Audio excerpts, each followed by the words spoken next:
Good morning, everybody. Mike Vacchi, Princetontrader.com here with your Wednesday market webcast. All right, daily chart, and you can see we lingered in this box for a while. We broke out above it, did a little bit of an upper band ride. They took it back to the 50, back up to the upper. Now we're back to the 9. I'll be curious to see if they convert the 9 today and we head back into the 50 over the course of the next, day or two. As we get closer to a vote and a resolution on the debt ceiling, then you have to start to wonder out loud, kind of what's next after this.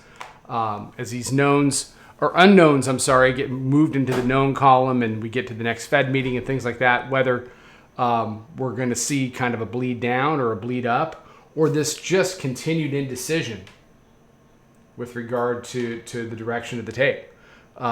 Right now, you're just continuing to see indecision. There was no commitment up here to lift it. There was no commitment in any of these lower areas.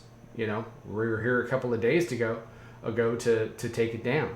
So I fully expect upper band, middle band, potentially lower band.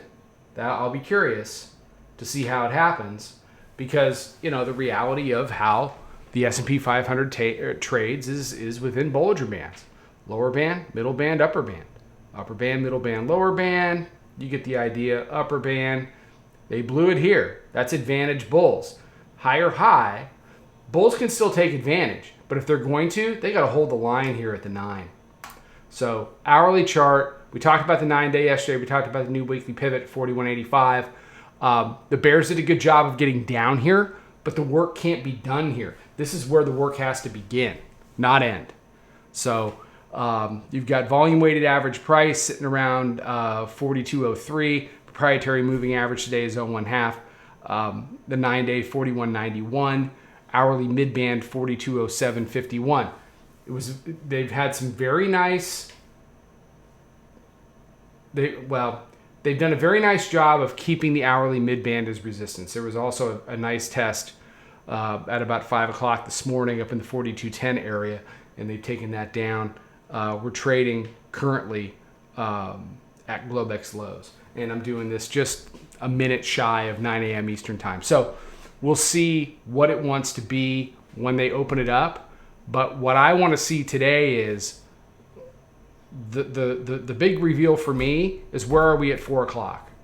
Are we above this key area price weekly pivot in the 9-day, or are we below? If we're below, it opens up to a move back to where we were Friday before they launched it to the upside, which would be a test of monthly pivot and the pre-FOMC price. And then we're right back where we were for the majority of last week, right in that 41.50 area.